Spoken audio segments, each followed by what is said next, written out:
Hi guys, Maritza Collins from What's Cooking. Thanks for joining us today. And today we're being joined by my mother, Aurelia.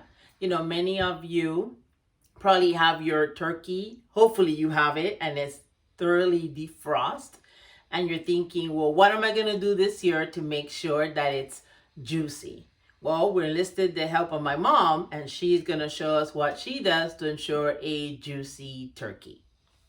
Okay, first we'll start.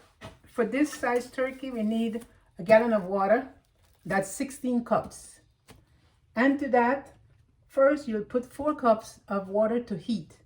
You need it to boil because it has to dissolve the salt and sugar that I'll be putting in right now.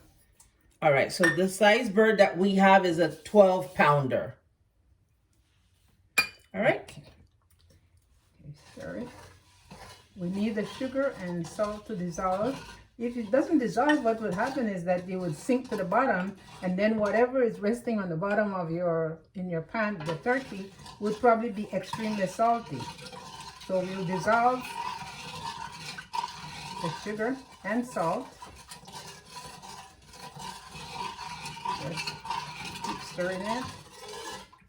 All right, like my mom mentioned, she put 4 cups of water to boil so she can melt the sugar and the salt. But we're going to be using a total of a gallon of water, 16 cups. So we're going to be adding the rest of the cups now. And we'll need, when we're pouring it onto the bird, it has to be cool.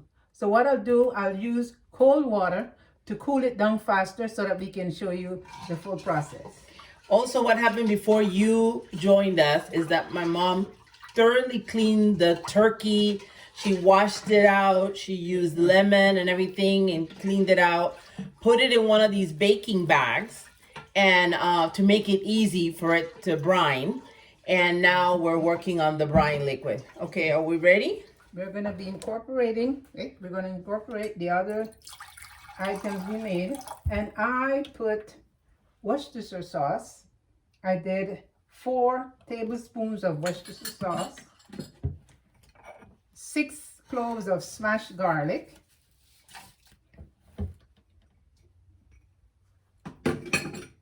2 tablespoons of peppercorn, over there,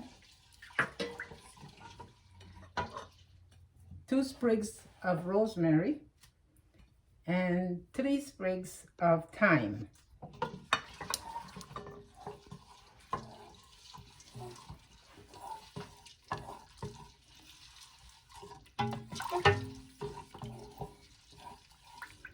Usually I would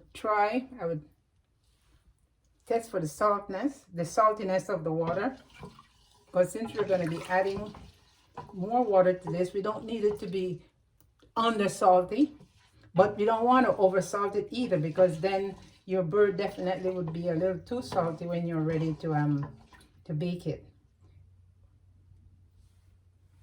Yeah, that seems good. And we're going to incorporate the other 8 cups of cold water. This is a 2-cup measure.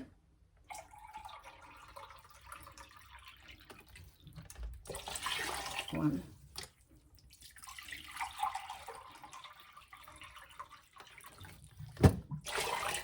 That's 4.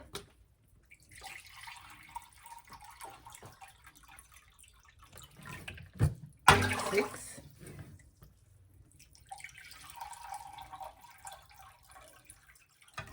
8. I'm gonna try it again to see how I taste the.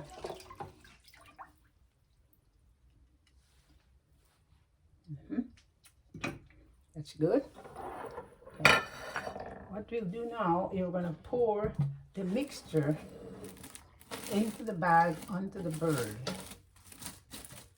because the cold water cooled the mixture down enough, because you don't want hot water or too warm on the turkey, because you're going to be soaking and marinating this for between 24 to 36 hours in the refrigerator.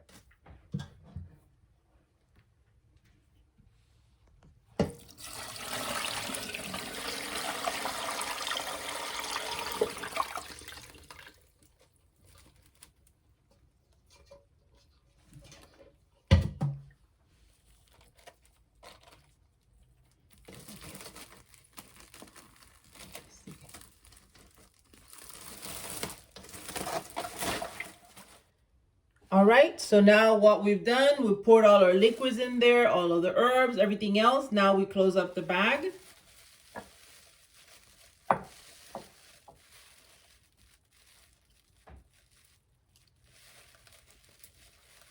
So you want to make sure that you close this pretty tight so that the water or nothing, seeps out. And one of the things you do throughout the marination or the brining is that you're going to rotate the turkey so the liquid hits different spots of the bird. So you don't want only one side brine and the other one not. So right now this is closed.